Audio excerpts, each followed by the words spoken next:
Subukan mo naman yung ganitong luto sa bangus, wag lang puro prito o sinigang. Naku, siguradong magugustuhan nyo tong recipe na to dahil ibang way naman ng pagluluto ng bangus ang isi-share namin sa inyo. Kaya i-prepare na natin yung mga ingredients na kakailanganin. Meron tayo ditong onion and garlic. Balatan at i-chop lamang natin ang mga ito. Mas pino ang pagkakachop, mas maganda. Isunod na natin yung ating mga kamatis. Tanggalan lamang muna natin ito ng mga buto tapos hiwain lamang natin ng ganito kaliliit. Maglalagay rin tayo ng spring onion. Tapos meron ako ditong tatlong itlog na maalat. Paghiwalayin lamang natin yung dilaw ng itlog at yung puti. At yan na paghiwalay na natin. Iset aside muna natin yung dilaw ng itlog na maalat. Yung puting part naman ng ating itlog na maalat ay sisimulan ko ng hiwain sa ganito kaliliit. Then set aside sa isang bowl. Pagsamasamahin na natin yung mga nahiwa nating mga ingredients, yung ating sibuyas, bawang, kamatis, and yung ating spring onion. Pagkatapos ay haluin na natin ang mga ito, then lagyan na natin ng pampalasa. Titimplahan ko lamang ito ng garlic powder, aji ginisa,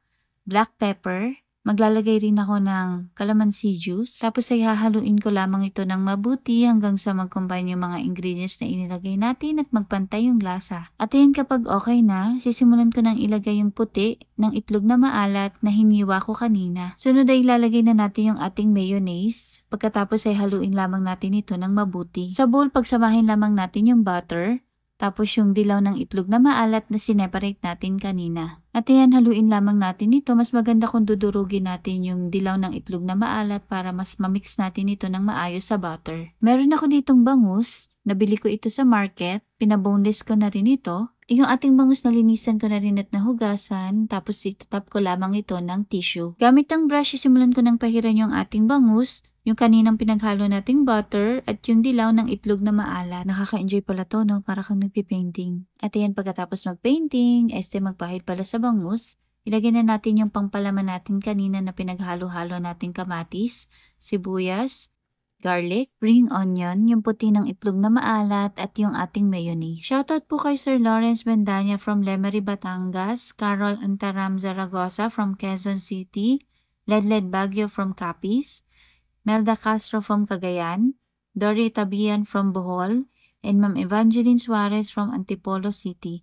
Maraming salamat po sa panonood ng aming mga videos. At ayan, tapos na. Nalagyan na natin ng palaman yung ating bangus. Imbis na oven ay gagamit lamang tayo ng pan sa pagluluto ng ating bangus. Maglalagay lamang ako ng dahon ng saging. Pagkatapos ay ilalagay na natin yung ating bangus. Pagkatapos ay maglalagay ulit ako ng dahon ng saging sa ibabaw, saka ko ito tatakpan. Lulutuin lamang natin ito ng mga 20 to 30 minutes sa mahinang apoy. Fast forward nga, after 30 minutes ay check na natin kung luto na yung ating bangus. At ayan, luto na nga ito. But wait, there's more. Siyempre, para mas masarap, lalagyan natin ito ng cheese. Quick melt cheese nga pala yung ginamit ko dito. Depende na sa inyo kung anong brand yung gagamitin nyo. At ayan, punuin lamang natin ng cheese sa ibabaw yung ating bangus.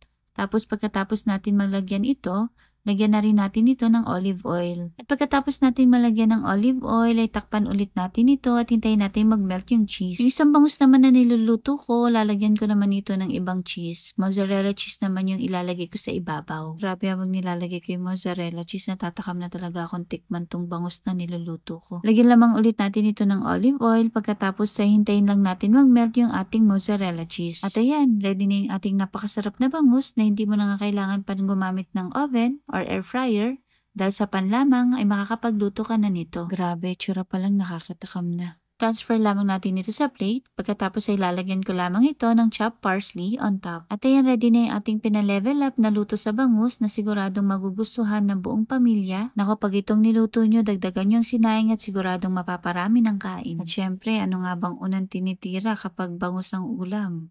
Yung belly part. At kung umabot kayo sa part na to at nagustuhan nyo po ang aming video, ay pakicomment naman po kung taga saan kayo para naman pasalamatan po namin kayo sa aming mga susunod na video. Yun lamang po. Maraming salamat. Enjoy! Siyempre, wag unahin ng katakawan. Hipam muna natin yan. Baka mapaso tayo. Actually, pwede mo siyang kainin ng ganito lang. Or pwede mo rin siyang lagyan ng rice.